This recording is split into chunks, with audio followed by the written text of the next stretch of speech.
Child. Let me get out a little history.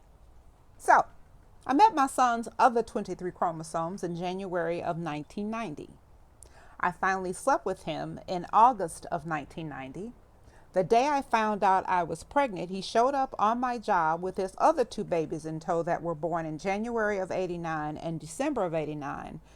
And when he got out of the car and saw me, he said, "You pregnant?" I said, "Yep." First thing out of his mouth was, "How am I going to tell Ditra?" The wife. I did not know it at the time. So later on that month, in September of 1990, his father passed away. The weekend they funeralized his dad was the weekend I was in the hospital in Houston losing one baby while trying to save another. I stayed at the hospital the entire weekend. I get out of the hospital. I go to see him.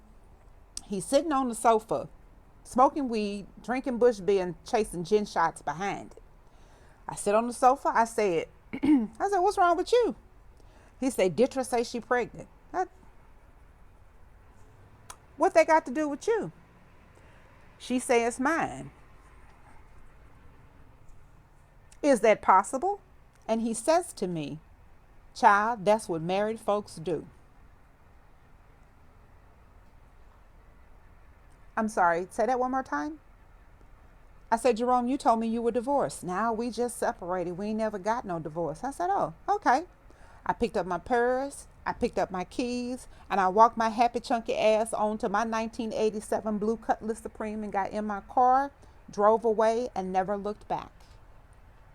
I had my son May 1991. I paged him. 713-268-9049 was the page number. I told y'all a bitch don't forget nothing. I paged him and he called me in the hospital. He's like, "What's going on?" I said, "Well, I had the baby. I'm in Park Plaza Hospital, floor room, whatever." I said, "You can come see me." So he came that Saturday night to visit, saw the baby or whatever. So I get out of the hospital after having my son or whatever, and I reached out to him and I said, "Hey, Jerome, we didn't work out, whatever." I said, "More than anything, I want you to be a part of his life. I ain't asked you for child support. I just need you to spend time with him." Time progresses on. He would call and say, "I want to see the baby." When I'd pack up to go see the baby, something else came up. Ditra, the wife, or being at the time, she's now his ex-wife, found out I was coming over, and she took that moment to bring her kids over too. And because she didn't like me, he would call me and cancel. Fast forward, Jarek was about 2, maybe 2.5. I get a summons to appear in child support court. I said, "Shit, motherfucker, I gotta take off on this good $6.75 job and shit, motherfucker." I go to child support court. The judge calls our case, Miss Mitchell, Mr. Walton. He's like, "I want to be put on child support and I want to change my son's last name from Mitchell to Walton." The judge looked at me and said, "Miss Mitchell, how do you feel about that?" I said, "Well, Your Honorship, if he wanted our son to have his last name, so would his son's mother."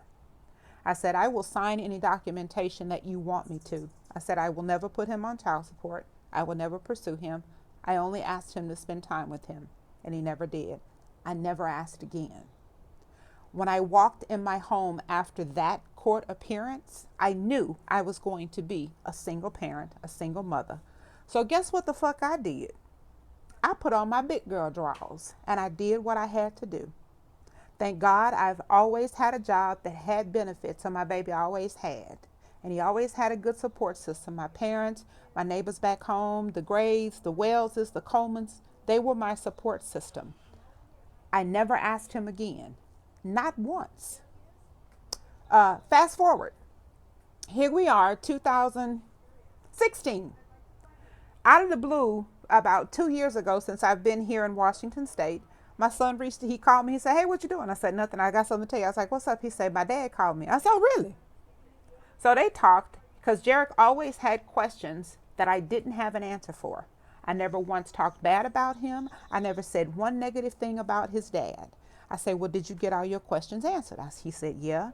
I said, "Are you okay?" He said, "Ain't got no choice but to be, Mama." He said, "You're the only mom and daddy I've ever known." So I said all of that to say this. I'm going to need you heifers to get on this ship and sail with me. If you have to ask, beg, and plead a motherfucker to take care of your child, and all of those promises go unanswered, and he gonna do this and he ain't gonna do that, let me tell you what that unwritten message is. Fuck you and that baby. That's what he's saying. He ain't gonna say it to your face because he's a fucking coward. But he has all but told you, fuck you and your baby. Not his, your baby. So, with that being said, I'm gonna need y'all to carry y'all ass wherever y'all get y'all big girl draws from and put them bitches on, hold your motherfucking head up high, and do what the fuck you gotta do. Never, and I fix my lips, never beg a man to spend time with their seed. Ever. The God we serve don't sleep. He will get his. Jarek's dad has 5 children. My son is the only one he's never spent time with, nor has he ever given him one single dime. I'm gonna need you help us to get on this ship with me and sail the fuck away and let it the fuck go. Your peace of mind should be more important than chasing a motherfucker who don't want to be caught. It's that simple.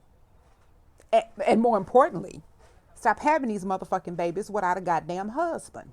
At what point do you decide you are worth so much more than just being the mother of somebody's goddamn child? Get my Beyonce pat on. I'm gonna need you to put on your big girl drawers and be a mother and not a chaser of a motherfucker that don't want to be caught. We good? I hope this has been most informative to you. And if not, hit a bitch up. Smooches, boo.